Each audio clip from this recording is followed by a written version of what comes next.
Hello students, I hope you are very well and healthy. Today we are going to read about the topic how sound travels in a medium. Sound needs some vibration of molecules to travel. Solids, liquids and gases all have molecules present in them which allow the propagation of sound.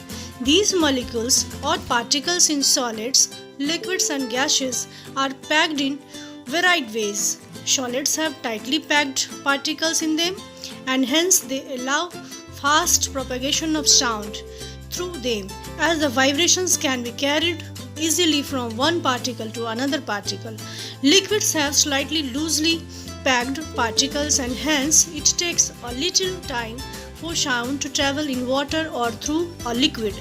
Gases have completely loosely packed particles and hence sound takes the most time in traveling through the air.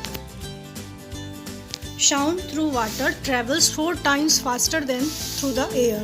Sound through solids travels 13 times faster than through the air. Next topic, how do we hear? We know that sounds are produced as waves in the air or any other medium.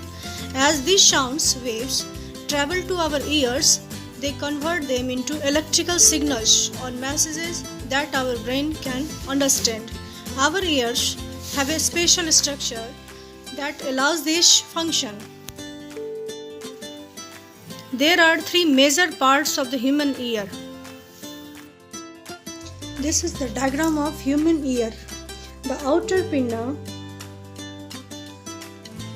ear pinna, it catches the sound waves and forwards them to the next part of the ear, that is the middle ear. The middle ear, it converts the sound waves into vibrations that then travel to the inner ear.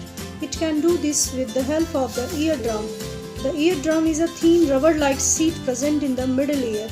As the sound waves reach the eardrum, it vibrates and these vibrations propagate to the inner ear. The inner ear cochlea, it receives the vibrations sent by the eardrum. It contains a liquid substance and the vibrations that enter the inner ear moves through this liquid.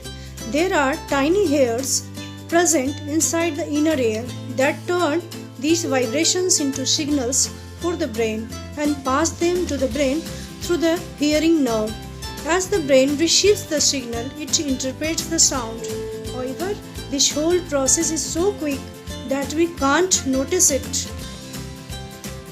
So dear students, in this video we read about the parts of ear and how sound travels in a medium. Next topic, we discuss frequency, time period and amplitude of a sound.